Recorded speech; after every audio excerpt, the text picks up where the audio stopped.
नमस्कार मंडळी, कशी आहे? मजेत ना? आज मला जेवण करायचं कंटाळा आला. रविवार आहे आणि मी बनवतो स्पेशली आज कांदे पोहे. बायको माझी माहेरी गेली आहे. ती आपल्या घरी पडली होती घरातच. थोडंसं तिच्या पायाला लागलं होतं म्हणून मग तिला बोललो मी आता 8 दिवस माहेरी जाऊन आराम कर. मग ते तर माहेरी आराम करायला गेलेली आहे आणि अशा प्रकारे मी पोह्याची तयारी केलेली आहे.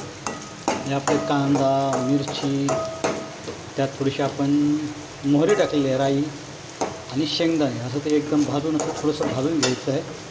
मी माझ्या पद्धतीत बनवतो आहे. आता मी ॲक्च्युली काही मोठा असं कुक असं नाही आहे, पण ते वडापाव वगैरे मी छान बनवतो. माझे वडापाव पण बनवायचो गावी. मी आता मुंबईला आहे. मुंबईला मी आता काही वडापाव वगैरे तर धंदा टाकत नाही आहे, पण ते आपलं इथे चांगलं असं खरपूस असं मिरची वगैरे भाजून घ्यायची आपल्याला ह्याच्यात.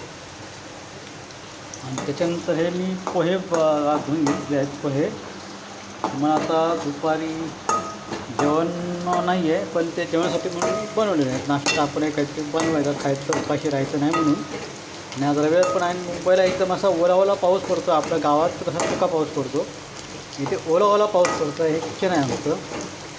इथे बघा, हे असे पोहे मी टाकून आता ह्याच्यामध्ये थोडंसं मीठ टाकणार आहे. थोडंसं गॅस बंद करूया आणि मिठाची बरणी इथे आपण आता घेऊया.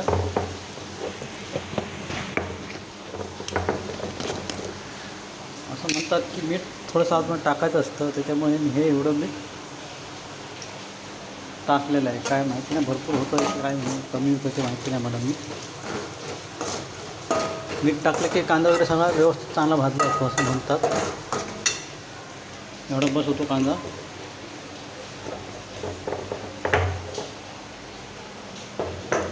त्याचे आपण थोडंसं काय करूया, शेंगदाणे पण आपण व्यवस्थित असे त्याच्यात भाजून घेतलेले आहे. कांदा पण भाजला गेलेला आहे, थोडासा भाजला पाहिजे होता, पण असं it's okay, but I have manage.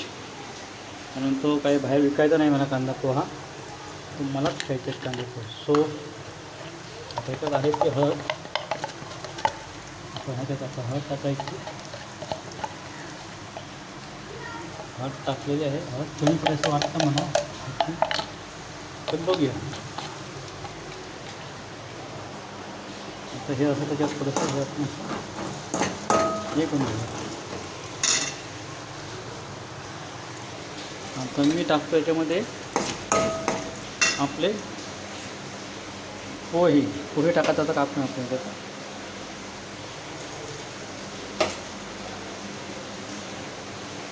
तर कोथिंबीर नाही आहे. कोथिंबीर असं तर